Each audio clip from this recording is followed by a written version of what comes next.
Hello, my name is Cameron Cooper. So, I ask you, have you ever walked through a park and there's nothing in the park, and then you walk from the park and you walk directly to a street, and then there's cars that's blowing at you? Isn't that uncomfortable? Well, for me it is. And I think that when walking and having this experience through the city, it's really nice when you have parks and places that can take you away, especially when architecture can do that. So with that being said, this project is a proposal of Ludlam Trail. Ludlam Trail used to be a railroad station that it would travel through Coral Way.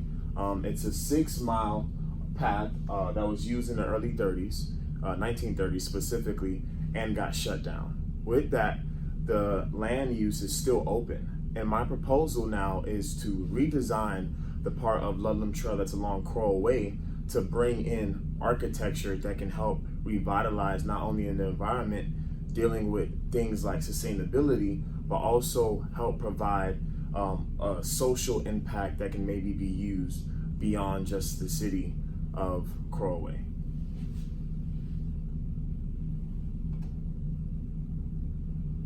So as you can see here, this kind of really just shows the basic study land use that's along with Coral Way. And there's a lot of residential and also commercial with some schools that's along the corridor of it.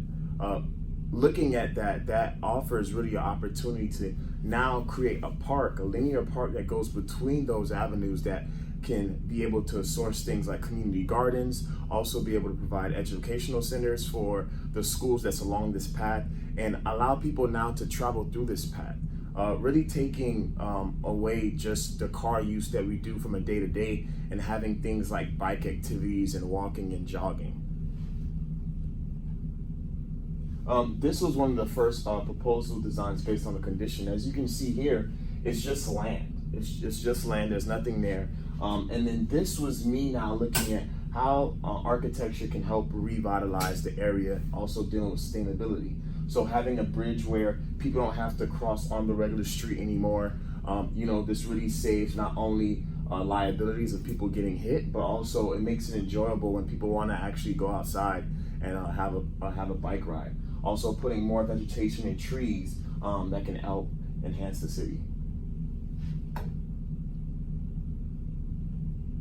So one of my first preliminary designs that you can see here, it really takes now a notion to having this corridor for Ludlam Trail to be really an access point where people can travel through.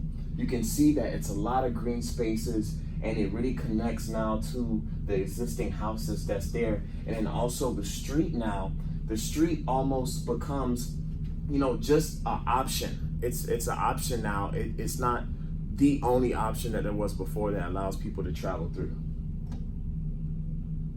These were some of the things that I was looking about for the concept diagram of now seeing, okay, how can a community trail now impact, in these different components that plays into it. So thinking about, okay, the community trail is this big access point that now can lead to a community garden. It can lead to a natural atrium. It can lead to a theater, lab, classrooms, and also compost and these things of sustainability that can really help revitalize the environment, with helping us now gain some of this energy that the sun gives off, the water and wind, to now recycle back into our own cities.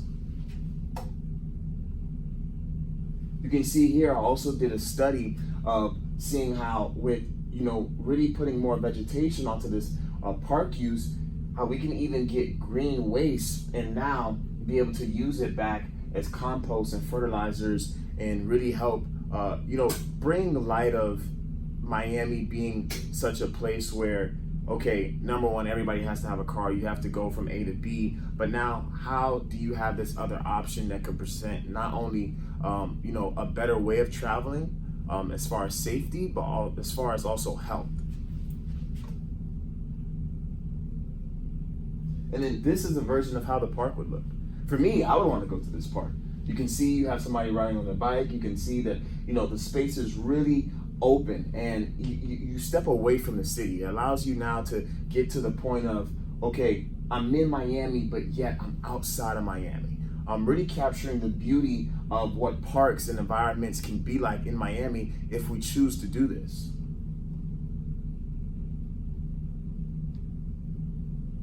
So now with the final proposal, looking towards Loveland Trail, really wanted to make sure that now it's not going away from the city, but revitalizing the city. So the landscape design here is compartmentalized in three ways. You have the brick, and then you have the concrete. The brick area shows places of gathering. Also, there's bioswales, there's a bicycle path, there's a community garden that people can share here, there's a yoga area. And you can really see how this project can really help produce not only an awareness of sustainability, but also it can really now push people to be more conscious, to be more aware of their environment and the place that we live in. Some of the things that it also can help with is the ecosystem. Specifically with certain species that we have that are, going extinct.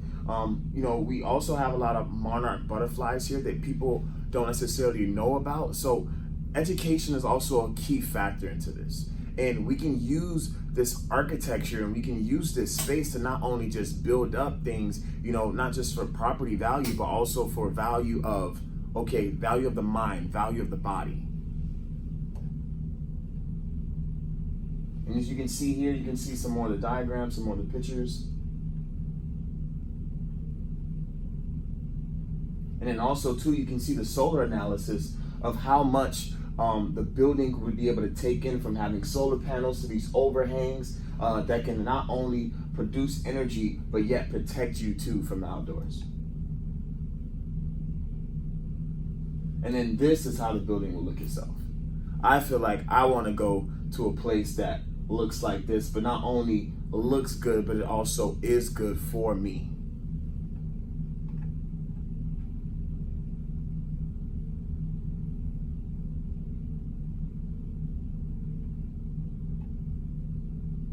Well, that's it for me. I want to challenge you to think about sustainability. And with this project, you can be a part of making a difference. And who wouldn't want to make a difference in this world that we live in? Thank you.